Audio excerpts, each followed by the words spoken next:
వ్యవహారం నేను ఇందాక చెప్పినట్టు ఆయన సరే ఆయన సినీ నిర్మాత, ఆయన పొలిటికల్ బ్రెయిన్తో పాటు ఈ క్రిమినల్ బ్రెయిన్ ఇవన్నీ వాడేవో రకరకాల స్కెచ్లు అన్నీ వేస్తున్నట్టు అర్థమవుతుంది ఎపిసోడ్లు చూస్తుంటే.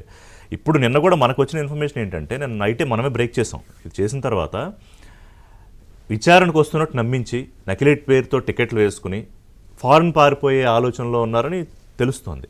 కానీ ఇంక ఇప్పుడు దాదాపుగా గేమ్ అయిపోయినట్టేనా? ఇంకా ట్విస్ట్లో ఏమన్నా ఉండే అవకాశం ఉందా? ముందుగా ప్యానెల్లో ఉన్న దీపక్ రెడ్డి గారు, ఆంజనేయ రెడ్డి గారు, అలాగే ఏబిఎన్ వీక్షకులందరూ కూడా శుభోదయం. ఒకటి వాస్తవం ఏంటి అంటే రిషి గారు, మనం ఎప్పుడో 1993 బాంబు ముంబై పేలుళ్ల తర్వాత దావుద్ ఇబ్రహీము, టైగర్ మెమన్ సోదరులు దేశం వదిలి పారిపోయారని చెప్పని విన్నాం. అవును. ఆ తర్వాత ఆర్థికపరమైన నేరాలకు పాల్పడి లలిత్ మోడీ, విజయ్ మాల్యా వంటి వాళ్ళు దేశం వదిలి పారిపోయారని చెప్పని విన్నాం. వీళ్ళెవరు కూడా క్రియాశీలక రాజకీయాల్లో ఉన్న వ్యక్తులు కాదు.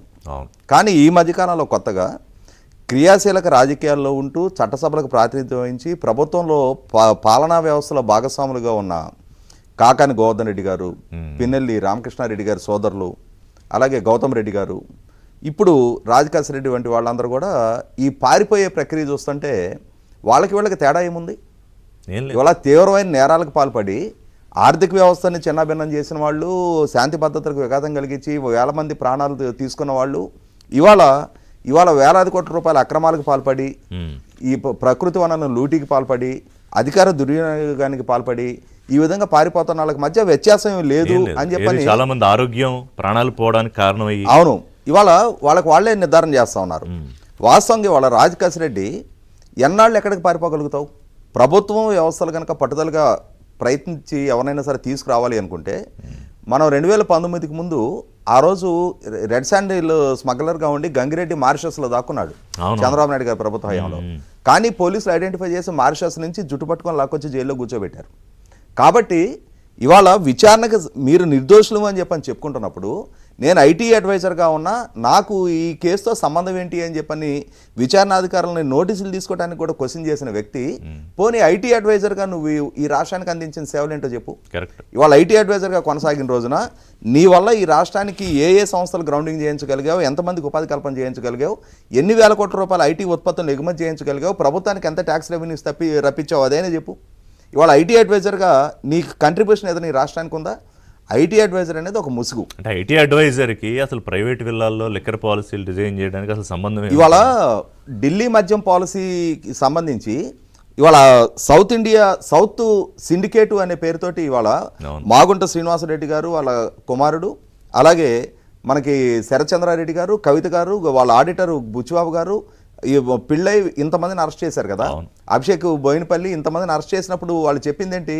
అక్కడ ప్రభుత్వం తీసుకురాబోతున్న పాలసీస్ని వ్యాపారస్తులకు అనుకూలంగా వీళ్ళు ఆల్టర్ చేయించారు అని చెప్పని.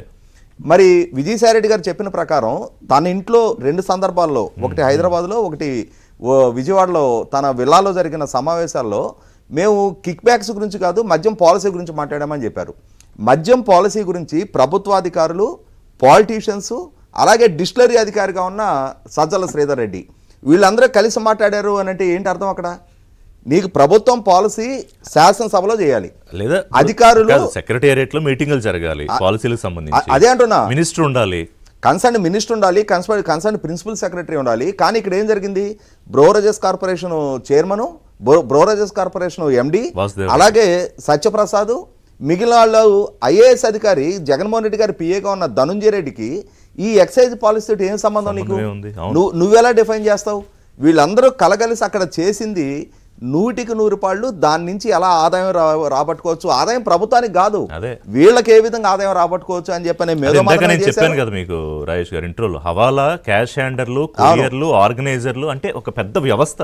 అవును, ఇవాళ ఇంత పెద్ద వ్యవస్థని నిర్వహణ చేసి పూర్తి సాక్ష్యాధారాలు కన్సర్న్ సిట్ అధికారులు సేకరించిన తర్వాత నేను విచారణకు సహకరించను, నన్ను మీరెలా విచారణకు పిలుస్తారు అని చెప్పని తానేదో అడిషనల్ ప్రివిలేజ్ ఉండి గవర్నర్ స్థాయిలోనో రాష్ట్రపతి స్థాయిలోనో ఉండి నన్నెలా విచారణ చేస్తారని చెప్పని అతిశయం ప్రదర్శించడం ఏంటి? ఎవరి మీద సరే ఆరోపణలు ఉన్నప్పుడు వేల కోట్లు సంపాదించాక నేను సిట్ అధికారుల విచారణ నేను వెళ్ళడం ఏంటి? అంటే CIO, DSP officer level officer ఉంటాడు, వాళ్ళ దగ్గర నేను వెళ్ళడం ఏంటి? వీళ్ళు వ్యవస్థల కన్నా ప్రభుత్వానికన్నా చట్టం కన్నా కూడా మేము పెద్దవాళ్ళం అని చెప్పని ఫీల్ అవుతా ఉన్నారు. 100కి 100 పాళ్ళు చట్టం ముందు వీళ్ళందరూ చాలా చిన్నవాళ్ళు. అది. చట్టం వాళ్ళ మీద ఆరోపణలతో తెలియజేయాలి రాజేష్ గారు, ఇప్పుడు తెలియజేయాలి అంటే వాళ్ళ ప్లేస్ ఏమిటి, వాళ్ళు చేసిన అరాచకాలకి ఫలితం ఏమిటో తెలియజేస్తే గానీ ఖచ్చితంగా కాన్సిక్వెన్సెస్ ఏంటనేది రుచి చూపించాల్సిన బాధ్యత ఉంది. ఆంజనేరెడ్డి గారు, ఢిల్లీది మనం అప్పట్లో పెద్ద సంచలనం అయిపోయింది, జాతీయ స్థాయిలో మనం కూడా అనేక సందర్భాల్లో మాట్లాడుకున్నాం.